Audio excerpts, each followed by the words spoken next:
One. Hey, welcome to an installment of Dispatches from Holly McKay. Holly, how are you? I'm doing well. Just can't believe it's the end of summer coming up. Makes me really sad. Yeah, hold that hand up. The one with the Oh, ring on this it. Look at that. this very, very simple. Very nothing fancy. No Taylor Swift size diamonds here, but I don't know. good enough Yeah, for me. More than good but enough. but there you are, a freshly, brand new married woman. Yes. Congratulations. Yes. Never thought I would be so conventional, but here I am. Good for you. Yeah. That is a wonderful thing. Hey, I want to talk to you today about how dangerous reporting has become in the world, and because you wrote a piece titled "They Reported for America, Now They're in Prison," which talks about how um, the the profession of being a investigative journalist in many parts of the world is now far more dangerous than it used to be. Expand on that a little bit. Yeah, I mean, I think the danger factor, was always there, but I think the field sort of expanded, I guess, a lot more now. Um, I think you have a lot of people that are kind of doing journalism work maybe without the sort of the experience or the support or the credentials. It's sort of a lot more of a social media game today, which on one hand, can be great in getting that information out there to a mass audience. But on the other hand, it does increase the danger risk because I think people do take unnecessary risks sometimes for followers, and that can be very problematic. But there's so many different levels to what it means to sort of be in a volatile situation as a journalist. Something I wrote about, which I found, to be quite upsetting, was the number of journalists in really different parts of the world, mostly under sort of much more authoritarian regimes that were reporting for outlets like Voice of America, Radio Free Europe, things that were largely funded by the West, by the United States State Department up until earlier this year with the cuts. And these people basically been thrown in jail and now forgotten about. And again, here they were working for American outlets. Um, and especially sort of with the outlets essentially being defunct now, I think it's important to remember that there are still dozens of journalists that or stringers or specifically working for these organizations that are now behind bars because of their reporting. And a lot of countries use these very arbitrary kind of terrorism laws to go after journalists. Um, and they're really paying the price for that. And I think that it's really sad to me that they're really forgotten about. And they don't have the resources to or the attention to kind of get themselves out. And yet, here we are, life goes on and it becomes a buried story. And I just think that's a real scar um, on America and what our efforts are to get these people out, considering the work that they did essentially for, the US government and for the purpose of exporting some of those First Amendment values to the rest of the world and really important reporting, often on government corruption, very brave reporting. And now they're really paying an ultimate price for that without support. And it's very hard to get anybody to care or to focus on it. Whenever I reached out to officials, I barely get a response or something very generic. And I just don't think anybody cares. And to me, that is very upsetting because I think we have an obligation to these people who worked for us um, to help them in the very least. Hmm. Sounds like a repeat of the story of all the people that got left behind in Afghanistan. Yeah. Yeah, it So is a our our our pattern continues. Now the governments that are clamping down on these people, have they changed their position on them or to become more harsh because they feel more enabled, or is yeah. this I think antagonism that always been there? Yeah, I think, I mean, this is an issue that's not necessarily new, but I think that I think governments look at the approach that the administration is taking, which is it doesn't necessarily put human rights at the top of the priority list as to its relationship with countries. So I think that in many ways is an open invitation for these authoritarian governments to kind of do as they please and know that there probably won't be any repercussions to that. I'll take Myanmar or Burma, as it's still called, as an example. And that I'm sorry, I have a little person under my desk. It's working from home. Um, and I think that that government is sort of has now this sort of open channel of dialogue with the president. And the issues of jail journalists working for US outlets isn't really raised. And so they don't see that as a priority or anything to be concerned about because why would they when they have that dialogue that they've kind of always been looking for? And the issue of the jail journalist sort of isn't a deal breaker in that sense. So I think that it does open the door, and there are implications to what we do and we don't say.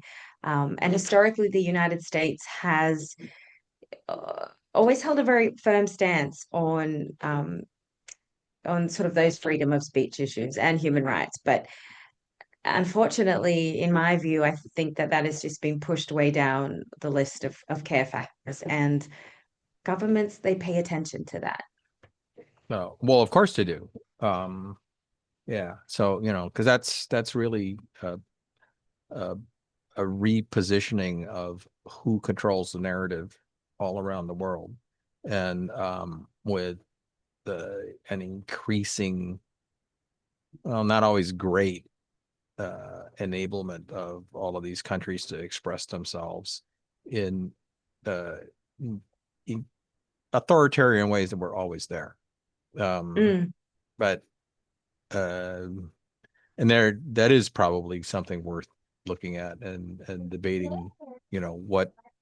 What are our social and cultural expectations uh, vis-a-vis all these countries in the future?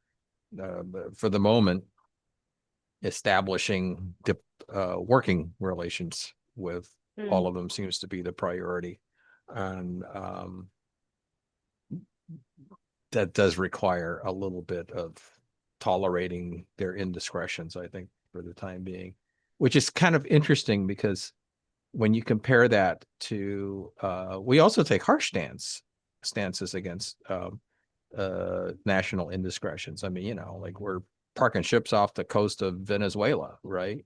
So the U.S. is a bit selective as to where we push and where we don't. Mm. Yeah. So how does that affect, so you're a journalist, right? So you look at all that landscape and how does Gosh, that, I have a little person now on my keyboard. I'm sorry. it's Uh, okay. I like that she little finds person. this cubby hole between the window and my desk, and she could reach everything on my desk. And she reaches around and steals my pens, steals my mouse, puts her little fingers from behind on my keyboard. Um, yeah, and Yeah, she's no. can also waving hello too. So eh, there you Yeah, go. yeah, she's my little friend, and if she can see me, hi. Yeah, Yeah, I keeps love me you, on my little one. feet. Yeah. Um, but getting back to this topic of, so as a journalist, right? So you're looking at the landscape out there, and that little person that is attempting to make use of your keyboard while you're trying to talk. Um, how does that change the planning and the risk analysis of what you do from the point of view of how much more diligence and the do you have to put into figuring out where you go, how you cover it, what kind of profile you take? I mean, you've got a long history of being very, very good at getting into places that almost nobody else can reach. And I say that with the greatest of respect because I've watched you for years and you have this ability to get to places that almost nobody else can get to. And so like how does that change what you're going to do if you ever go out there into these parts of the world again, because now you're a known, you've been a known quantity for a long time. You're not going to, you show up at their borders, they know exactly who you are. How does that change? Don't think it changes I mean, I've always understood what I'm getting into professionally. It doesn't change my calculus in that way. I still, feel very strongly about the work and what I'm doing. Logistically, it changes things a little bit in the sense that I don't have the luxury to be away for long periods of time. Whereas before, I could go hang out for a month at a border and try to figure out a way in and then find another way in and go back and come out. So, be away for kind of months on end. That's not possible for me. That's not um that yeah, obviously, being a mom of a toddler, that's not possible and not what I want to do. I don't want to be away from my daughter for a long period of time. It's not to say I don't want to go and do the story and get it, but my priorities have obviously shifted, and she is my priority. And so trips have to be a lot.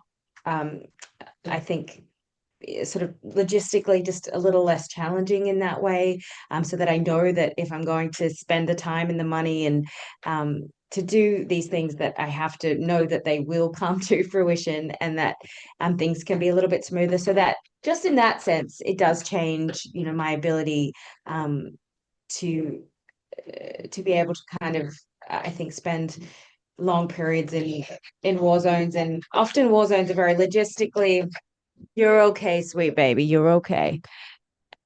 We're having a Peppa Pig moment. And so just logistically that changes. Oh, she's almost two, and we're definitely having the 2-year-old moment. You're okay, sweetheart. You're okay. Okay. Um, so yeah, sorry, train of thought. So I think that are you okay, honey? Mommy's gonna put it down here. Come down here and play. Okay? Come down here and play. Come on, come on, come on. Peppa's down here. Peppa Pig. Peppa Pig. Hi, Peppa. Peppa's down here. Okay. So I think getting to war zones is obviously can be logistically very challenging. So therefore,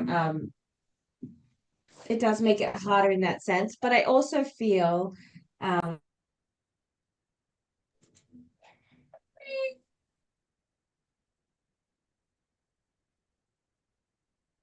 You're on mute.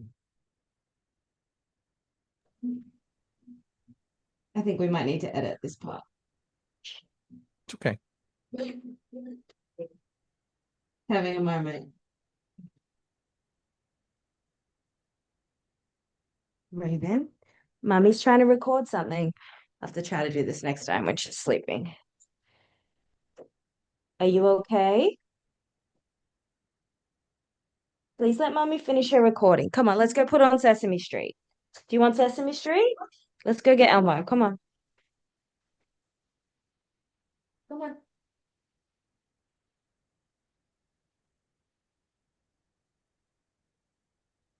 One. And we're back. Hi, sorry about that. So I think also as I get older too, I think that um I you sort of want your work to evolve a little bit. And I yeah, it's less about jumping on that breaking news train and more about finding the stories. And for me, I've always been interested in the people and places that often aren't necessarily in the headline news. Not always the best decision economically from an independent writer's point of view, but I think for me, just personally, it's finding the stories kind of within the cracks. So I think I can plan those things a little bit better often than when things are kind of up to the minute or breaking. So it's just trying to evolve the work while still doing the work that you know and that you love, and trying to um, find a new groove with it, as a mom, and knowing that priorities have drastically shifted, and that I don't have family close by or childcare or things like that at the moment. Um, yeah, it's just that ever never ending kind of pursuit of finding that balance. But I also still feel very motivated, to do the work again, to sort of highlight these stories. Um, and that motivation does come from my daughter in the sense that I want her um, see as she gets older, to sort of see the work that I'm doing and to have a deeper understanding of it, and um, yeah, and feel proud of her mum for sort of continuing to kind of find those grooves and those light moments. And so it's all just still a work in progress. She's almost 2 and it's still a work in progress. Yeah. Hey, so let's finish on a note for um aspiring journalism. Um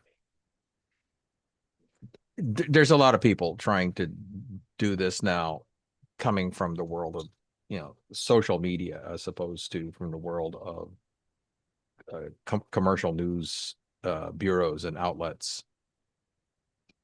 And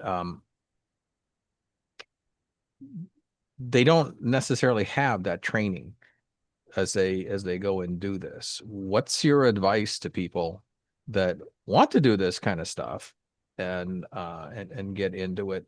That the what are the top 3 things you would tell them if they say, Holly, what should I do to make sure I succeed at this? I think you definitely need to talk to people that have been doing the work for some time. I do sort of a very limited amount, but do some coaching sessions if people are interested in wanting to kind of learn more and have a little bit more um, of their questions answered. People can email me if that's something that they're interested in. It's just my name, holly@hollymckay.com. But I think you definitely need to talk to people that have been doing it for a long time to get that perspective and do as much sort of reading and research as possible to know what you're getting into. Um, and starting a little bit small. I wouldn't recommend jumping, on a front line somewhere um, straight off the bat. I think there's ways to go into regions, find stories, and just kind of learn how foreign journalism it works before kind of trying to get yourself into a combat zone. I think that's something that um, needs to be built up. And with that, and this is something I talk to, this is something I think about a lot, and it's something I think about as I sort of evolve my career. I know I have a good friend of mine who I also just wrote about on the Substack, Dr. Jelani, and she's a pediatrician in war zones, incredible woman. Really encourage you to go and read that piece about her. But even she says, there are times where, you feel like when you're constantly speaking out about these things, it starts to feel a little bit like trauma porn. And I think that's something that I, grapple with as well, that sometimes wars can start to feel sort of the same, and you're telling the same sad story and you're trying to get someone to care, but maybe deep down you know that it might not make a difference. And it does. It starts to feel a little bit like you're illuminating all these traumatic events in people's lives. And for what sometimes. And that can be something hard to grapple with a little bit because, on one hand, you feel like you're doing sort of a public service and at least highlighting what's happening. But there's also sort of there's so much noise out there in social media, in government, whatever it is, that it's hard to really know whether anything penetrates and whether you are just contributing to trauma porn. So I would just tell people to be really aware of that too. It's not to say you can't highlight atrocities because that's so important, but there is sort of this delicate balance of finding the right story and also maybe also not looking always at the trauma side of it and seeing what other interesting, compelling stories that can also be told.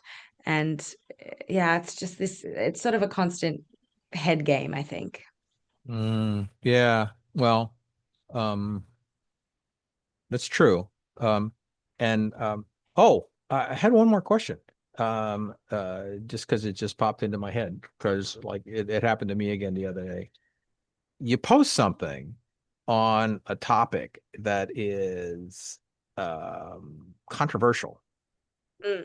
to and in particular activates the hackles of one country or another around the world, and it generates a viral storm of reaction that you have no control over, Mm. which way it's going. How do you steel yourself for events like that? I mean, it doesn't happen to me very often, right?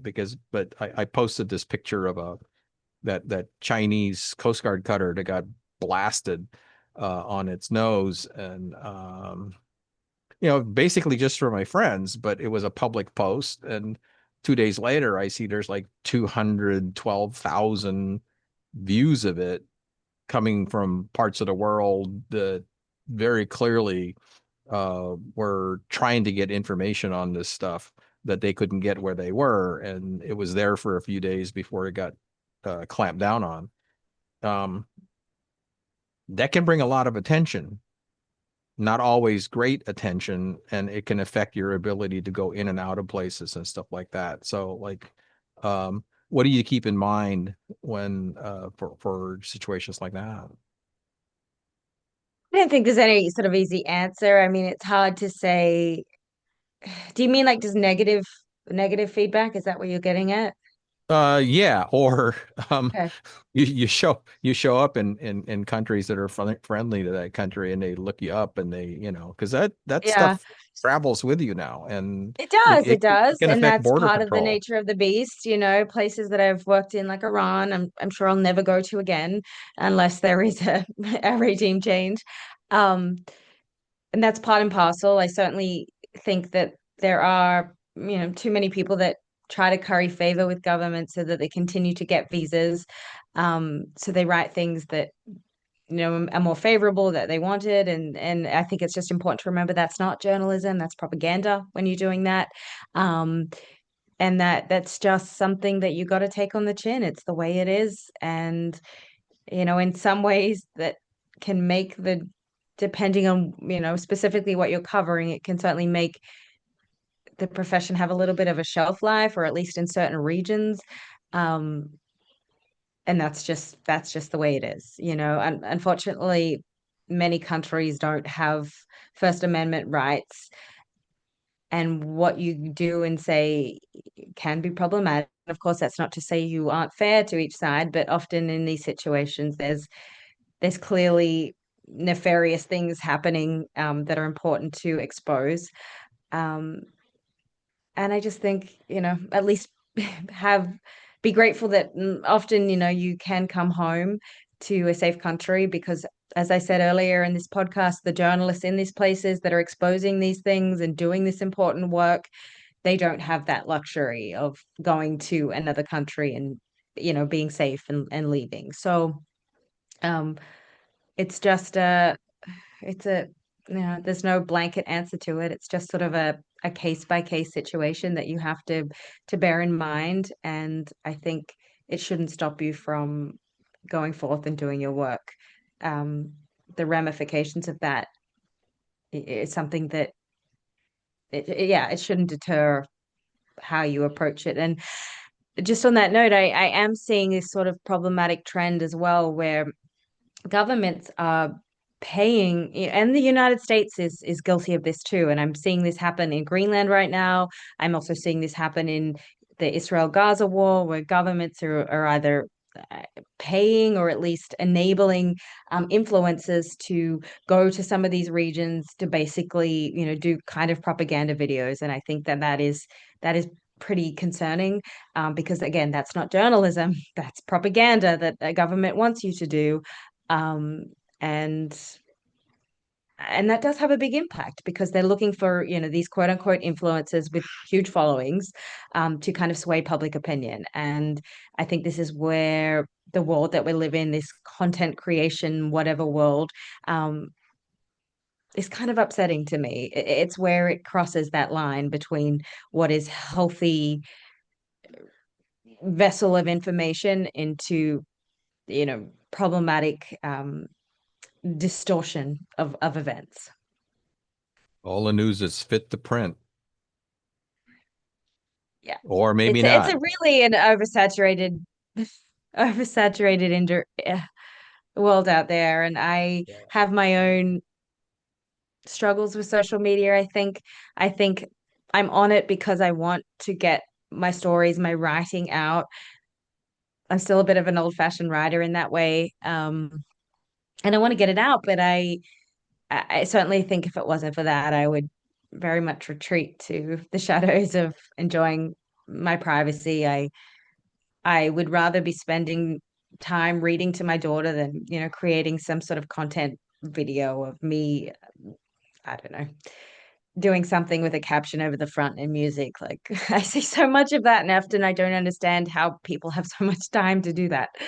Um, but it's sort of, yeah, it just again, as you get older, my priorities are not with getting followers, they're with doing as the best work that I can and being with my daughter. And I just the whole TikTok generation is just not, it's not for me. And I do wonder, not to sound judgmental in any way, because that's not however I want to be, but I just wonder if we spent less time creating dancing videos and, put that attention into something that maybe was a little bit more meaningful and we had less of this sort of nonsense, maybe we would advance a little bit as a society.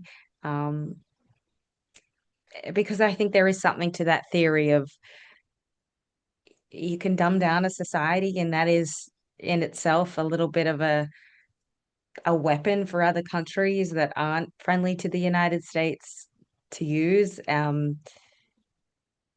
I just, yeah, my mind is always blown. That's it. Okay. Well, no, that's a topic for another discussion, really. Yeah. Because I've I've I've run across the question of, can you create uh advanced mechanisms of artificial intelligence that would detect and inform you that this stuff is not actual, that this stuff is propaganda or whatever, in real time, to get people more aware of what it is that they're looking at. We're not there yet. So it is basically, when you have any controversial topic, you can count on it being saturation bombing in terms of information surrounding it, attempting to bury it in whatever, either make it so impossible to figure out what's really going on, or shaping the initial story into a alternative narrative by people. And there's no getting away from that for the time being, but there's also no real good mechanism to bring it back in line. Um, Not for now, because we're out of time. But you've definitely brought up a provoking, mind-provoking topic for anybody that is trying to figure out how they're going to play in this thing. Hopefully, it won't encourage too many people to contact the U.S. State Department, going like, "I am an influencer and I want to do whatever it is that you want," because, but that probably will, right? Uh, anyway, it's so good of you to spend a little bit of time today, and and including I always welcome the seeing a little bit of Raven off screen, being part of your life on these things. So I'll probably leave a little bit of the cut of that in there, just to show that it is the real world, right? And with that, we'll talk to you again soon. Yes, let's do it. Thanks, Dennis. Okay.